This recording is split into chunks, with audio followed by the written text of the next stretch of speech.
Welcome students. या व्हिडिओमध्ये आपण इंट्रोडक्शन टू डेटाबेस सिक्युरिटी म्हणजेच 5th चॅप्टरचा फर्स्ट पॉईंट पाहतोय. Introduction to database security. Database सिक्युरिटीमध्ये काय करतो आपण? डेटाबेस जो आहे आपला क्रिएट केलेला त्याला काय करतो? सिक्युरिटी प्रोव्हाइड करत असतो. सिक्युरिटी म्हणजे काय? काही इलिगल ॲक्टिव्हिटीज असतील किंवा जे अशा ॲक्टिव्हिटीज आहे की ज्या डेटाबेसला हार्म पोचू शकतात, म्हणजे प्रॉब्लेम्स करू शकतात. ओके, तर त्याच्यापासून आपण काय करतो? सिक्युअर करतो डेटाबेसला. आता first one is providing security to the database. Introduction मध्ये काय पाहणार आहे आपण? डेटाबेस सिक्युरिटी म्हणजेच काय? Providing security to the database. It involves various types of categories of controls such as technical, administrative and physical.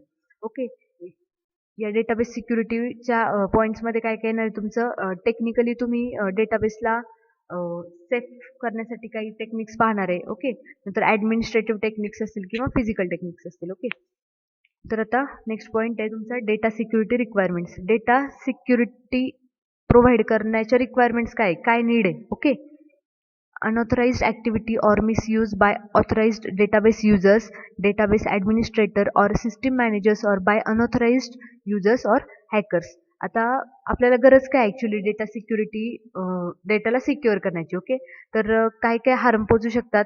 आता अनऑथराइज्ड ॲक्टिव्हिटी म्हणजेच काय? एखादी इलिगल ॲक्टिव्हिटी असेल, एखादा ऑथराइज नसलेला युजर तुमच्या डेटाचा मिसयूज करतोय.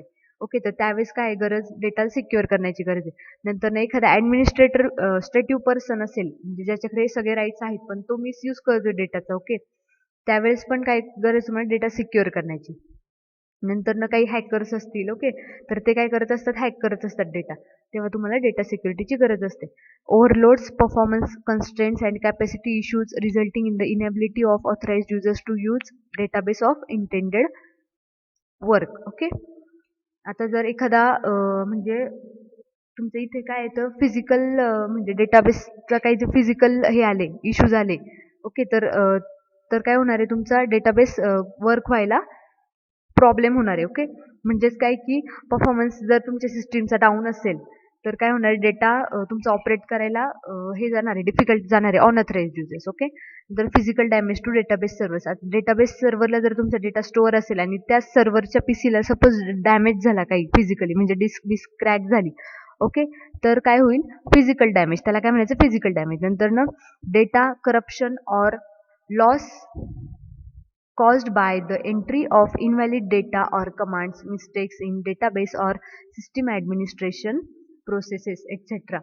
आता जर सपोज तुमच्या डेटामध्ये एंट्री करताना काही इनव्हॅलिड डेटा एंटर केला गेला किंवा तुमच्या डेटाबेस ॲडमिनिस्ट्रेटरकडून रॉंग क्वेरी जर हे झाली, परफॉर्म झाली. ओके, अशा टाईपच्या वेळेस पण तुम्हाला काय गरज आहे? डेटा सिक्युअर करण्याची गरज आहे. In other words, these are complementary approaches to database security working from both the outside in and inside out as it were. Okay, दुसऱ्या शब्दात सांगायचं झालं तर तुम्हाला काय सांगता येईल?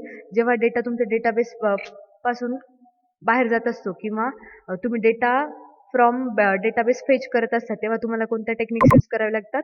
Providing database security. Okay,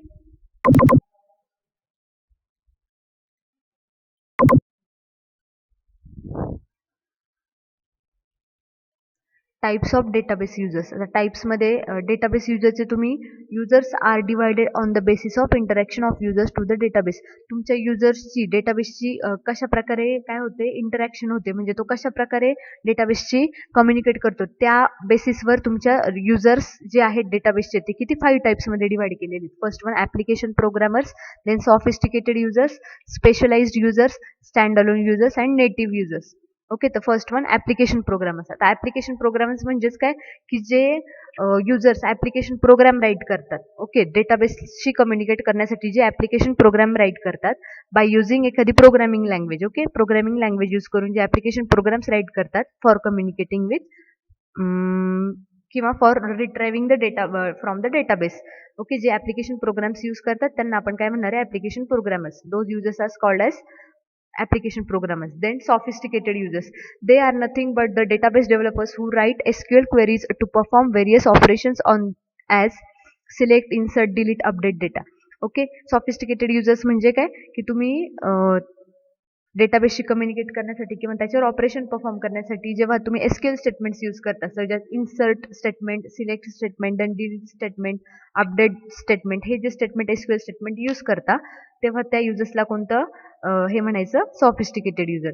these users may be various type of scientist, engineers, analyst. Okay, तर ह्या युजर्सच्या एक्झाम्पल्समध्ये तुम्ही काय सांगू शकता, सायंटिस्ट, इंजिनियर्स और अनालिस्ट. ओके, ज्यांना काय ह्याचं डीप नॉलेज असेल, कशाचं, एसक्यूएल. ज्याला एसक्यूएलचं डीप नॉलेज असेल तो एसक्यूएल थ्रू काय करू शकतो, कम्युनिकेट करू शकतो डेटाबेसशी. ते झाले sophisticated users. Next, specialised users. These users are also called as sophisticated users but they develop special types of database application programs. आता स्पेशलाइज्ड युजर्स म्हणजेच काय असतात, सॉफिस्टिकेटेड युजर्सच असतात पण त्यांचे प्रोग्राम्स काय असतात, कॉम्प्लेक्स असतात. म्हणजे जर डेव्हलपर असेल ओके तर तो जास्त कॉम्प्लेक्स ॲप्लिकेशन प्रोग्राम लिहू शकतो की जर कॉम्प्लेक्स ॲप्लिकेशन प्रोग्राम थ्रू जे डेटाबेसशी कम्युनिकेट करतात त्याला काय म्हणणार आहे आपण, specialised users. Then stand alone users. For these users there is stand alone database for their personal use.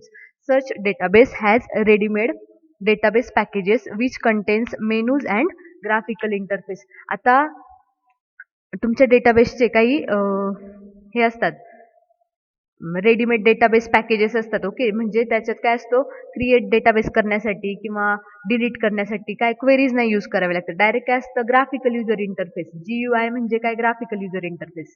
म्हणजेच काही तुम्हाला बटन्स प्रोव्हाइड केलेले असतात. ओके, जर क्रिएट डेटाबेस करायचं असेल तर क्रिएट बटनवर क्लिक करायचं आणि मग फक्त नेम द्यायचं आपल्या डेटाबेसला. Okay, without writing the query. तुम्ही काय करू शकता, अशा टाईपने जे युजर्स कम्युनिकेट करतात डेटाबेस बरोबर किंवा रिट्राईव्ह करतात डेटाबेसचा डेटा, त्याला काय म्हणणार आहे आपण, stand alone users. Then fifth one, native users. Native users म्हणजे काय, to interact with the database existing applications are used by these users. For example, online library system, ticket booking system, ATMs, etc., which has existing application and users use them to interact with the database to fulfill their request. Okay, native users म्हणजे काय, जे डेटाबेसशी interact करण्यासाठी existing applications use करतात.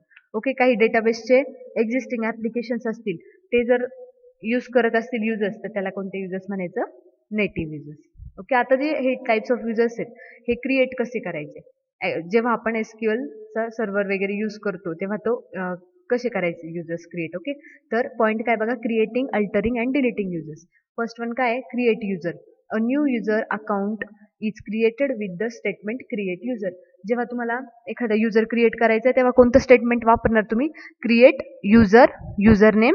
म्हणजे simply statement कोणतं use करणार आहे, create user. मग आता सिंटॅक्स कसा आहे त्याचा, create user, user name identified by password.